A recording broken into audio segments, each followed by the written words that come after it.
Hello students, after dictionary, today we are going to learn functions of Python language. Now let me see what will be the objective of this presentation. The objective of this function is, first of all, how to define the function.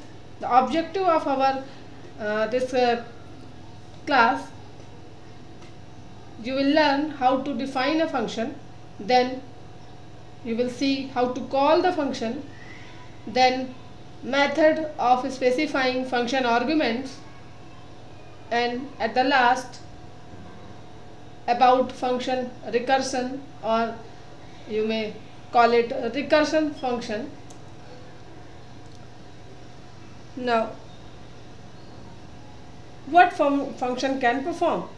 Function can split the big program into smaller units, and each unit of function can perform special task.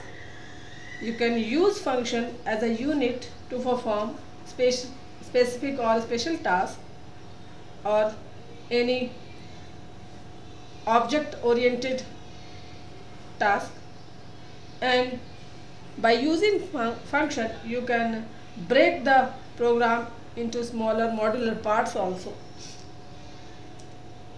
These are the functions you are going to study in this chapter: about user defined function, about built-in function, about lambda function, and about recursion function. Now, what is built-in function? The function who is having a reserved meaning or a keyword, that is called built-in function. Meaning of reserved keyword, meaning of built-in function you cannot change, or even you cannot change the spelling of built-in function. You can only use it for your purpose to solve your problem. Suppose for taking input, you can use input. For showing the output of program, you can use print function. You can use tuples and list for specifying number of data items. You can use float, int, string, etc. for specifying the data types. Again, I want to tell you, you cannot change the built-in function. These are the reserved words, these are the reserved keywords. Next one is user defined function.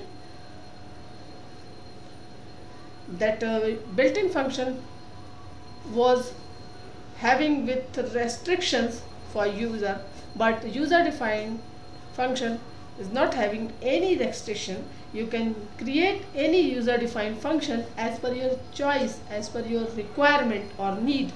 Suppose you want to perform sum, so you can create a function with name sum. And next one is its arguments. Suppose XYZ user wants to print sum of two numbers, then you have to specify two arguments, two variables inside the argument list. In my next slide, I am going to tell you detail about the user defined function. Let me see what is user defined function. This Python function allows us to change the functionality easily. User can work upon different types of different function at a time. And the powerful feature of the function is function can break a big program into smaller parts or smaller modules. Due to its size, it becomes very easy to find out errors in function, to debug the errors, and to scale out that.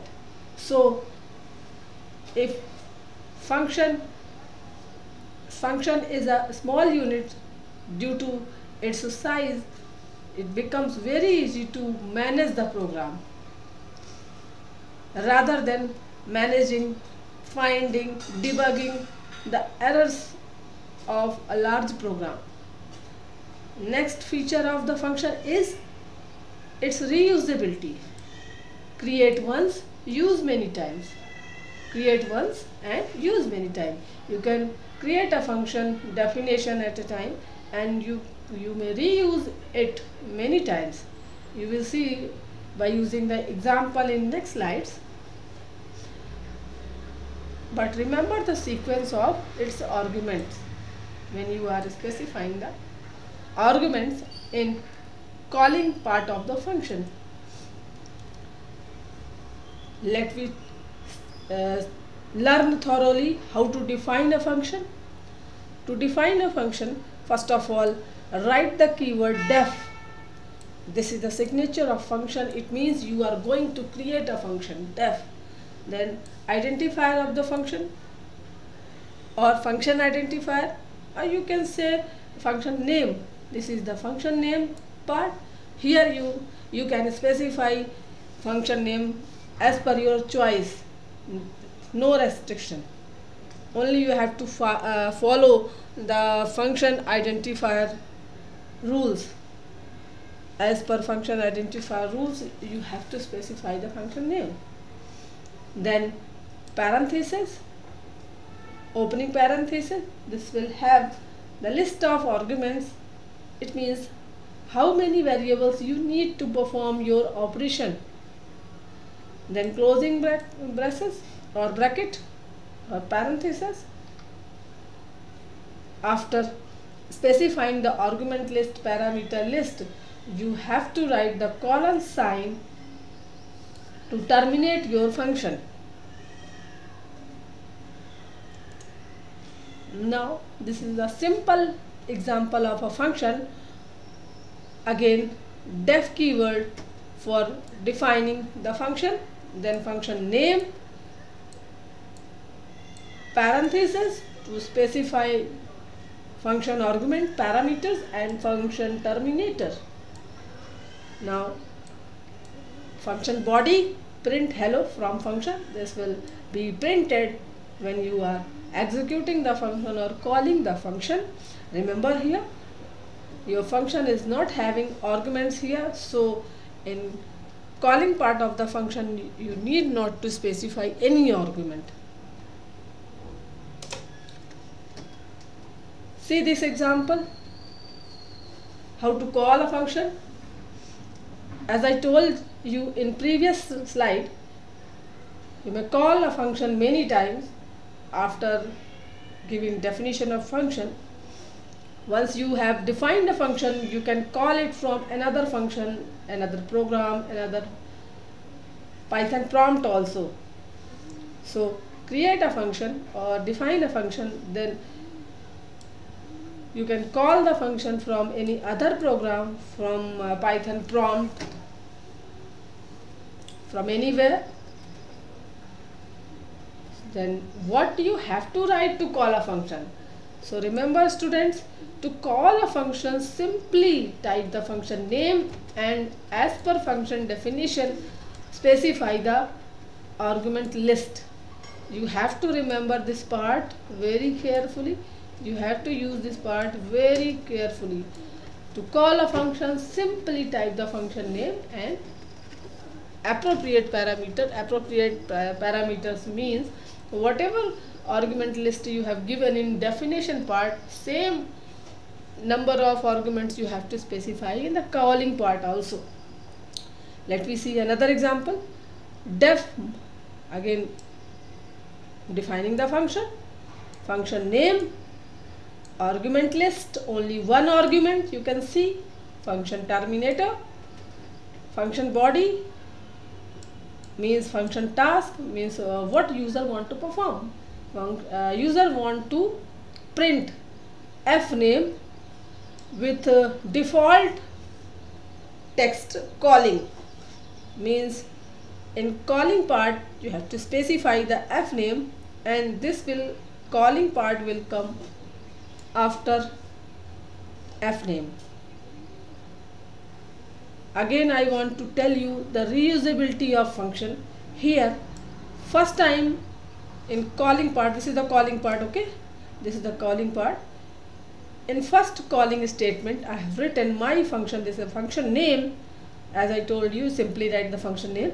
With argument list, that first argument is Ram, so my answer will be Ram, and then default text calling, Ram calling. Reusability, जैसा कि बताया, reusability, here my function Reena, then another time you again called the function, so my function Reena, so output will be Reena calling. And third one you have written my function Veena, means Veena calling. So you just created function once and it is using again and again same function, and call or calling the function again 3 times. Create once, call many times. Another example, defining a function, just printing hello from its function. This is the empty argument list, no argument, so need not to pass any argument into calling part also. Second example, related to function. Here I am going to tell you about default argument. Let me see. Function definition. This part is function definition and this is function calling part. Def, function name, my function, argument is country and the value given India. Default value is given India. It means in calling part, whenever you are not specifying any value for the country variable, then it will print India only. Print the value or function body. This is the function body, the task you want to perform. If you want to print the country of person, so write the function body, print I am from country, means variable value whatever you will pass, it will come here after I am from. Now see the function calling part. First calling, my function Sweden, it means it will print I am from Sweden. Second time calling, remember reusability,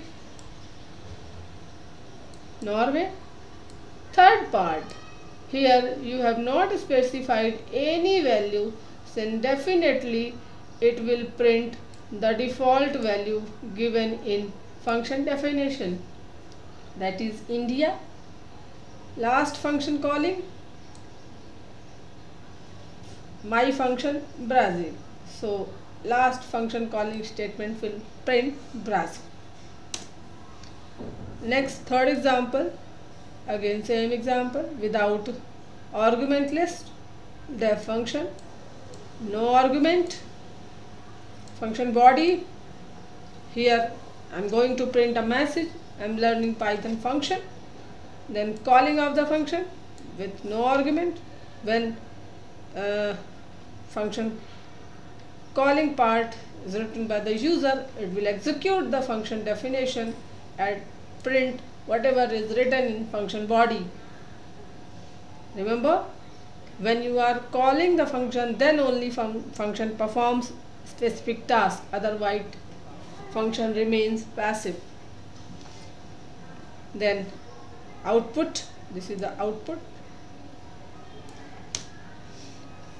Next example,